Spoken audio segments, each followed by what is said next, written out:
Is Dan Zarlenga, Greater St. Louis area media specialist for the Missouri Department of Conservation. The department is trapping and banding mourning doves. That's correct. And I had to ask you, I have two mourning doves. They live on my roof and in my driveway. That's where they go back and forth.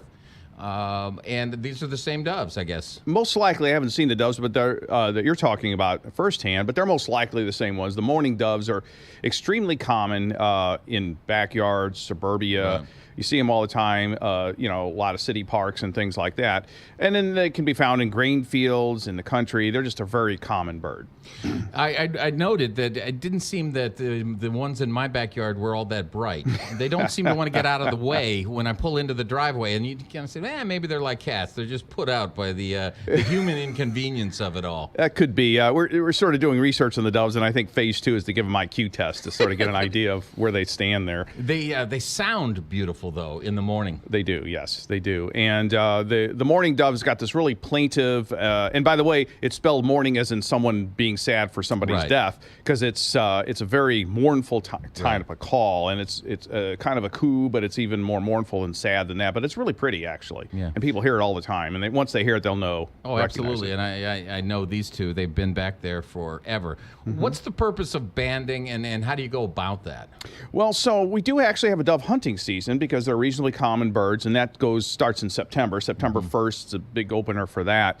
And so because they are a species that we do hunt, we want to keep an idea of their numbers and their sizes and their distribution. So we do this thing called dove banding, which helps us gather information about the numbers and how the population is doing.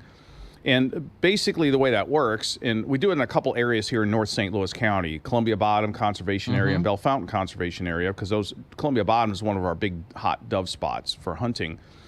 And so what we do this in July, because they tend to congregate more this time of year, so we can get more together in the same spot and get more data. And so what the process involves is setting out traps. They're kind of made out of chicken wire, and their entrance is kind of like a funnel, so when the bird goes in, but it really can't come back out. It's kind of like the roach. Very bright. Yeah, and then maybe that would be a good point for the IQ test. But at any point, so we bait that with sunflower seeds, and so that brings the birds in there, and they do this in a 3-hour window in the morning and 3 hours in the evening, not during the midday because it would be too hot for them in that cage. So we put that out, and they do regular runs. They constantly, during that 3-hour period, run this cycle of all these different traps. And so they get the birds out. Once the birds are in there, they get the birds out of the traps. First thing you're going to look for is release the non-target species, because we do get some other species in there too. And then we basically focus on the doves. First thing you look for is it already have a band on it. If it already has a band on it, then you record the fact that you captured that bird again. If it doesn't have a band, then what they do is they just do a little workup. They check the gender, and by the plumage, they can get an idea whether it's a first-year hatch or a little bit older, so they kind of record that aspect.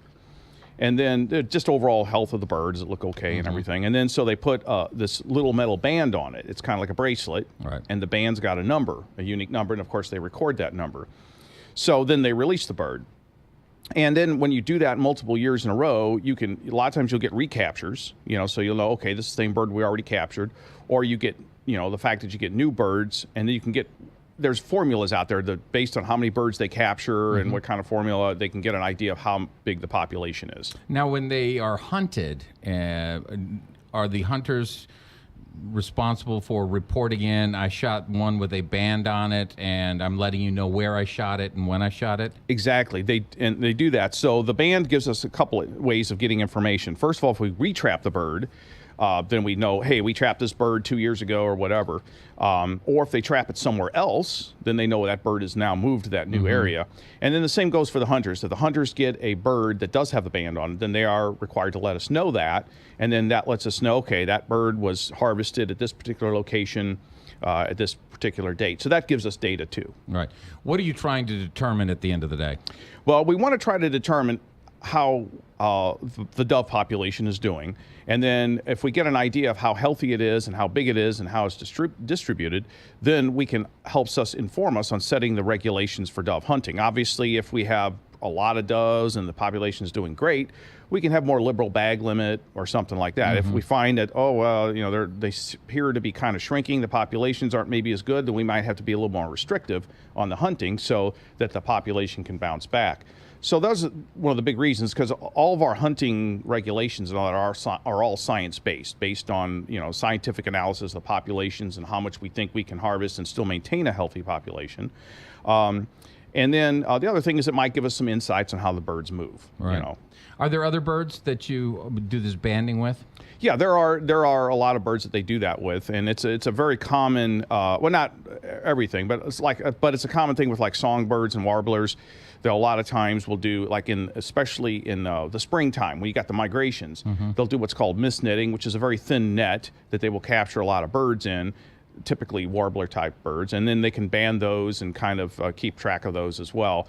And I know on the show before we talked about the peregrine falcons that we had at the Ameren with at Sioux Passage there.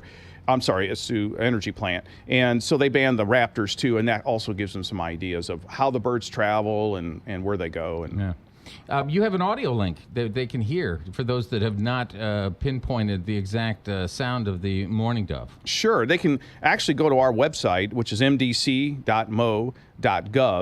and we have a really nice feature called Online Atlas, or I'm sorry, Online Field Guide. Right. And that can be found on our page, and then you can type in basically almost any animal that occurs in Missouri, including the mourning dove, and you can get pictures, information, and you can also hear the sound as well. That is wonderful. Dan Zerlenga, Missouri Department of Conservation. Thanks. Thank you so much.